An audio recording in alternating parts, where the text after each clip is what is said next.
Let's talk about the single power 2-gain Wi-Fi switch RP-S02.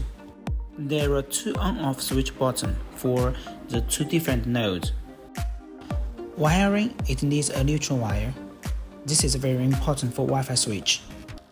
After wiring, use this clamp to adjust the night light and set it at a right brightness. We provided a washer between the switch and the wall, which helps to install our non-screw type faceplate. It also fits the screw-type faceplate, 1-gain and 2 gains. So it fits non-screw type, screw type, and 2-gain faceplate. Now you see, this 2-gain switch can control two different nodes easily. We have two software platforms for this switch. One is SmartLife, one is Tasmota pre-flashed. For SmartLife, you can use manually, also by SmartLife app, and by voice control from Alexa and Google Home.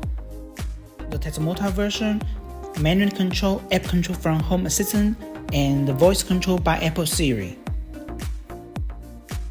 If you need any tech support, please visit our tech support page.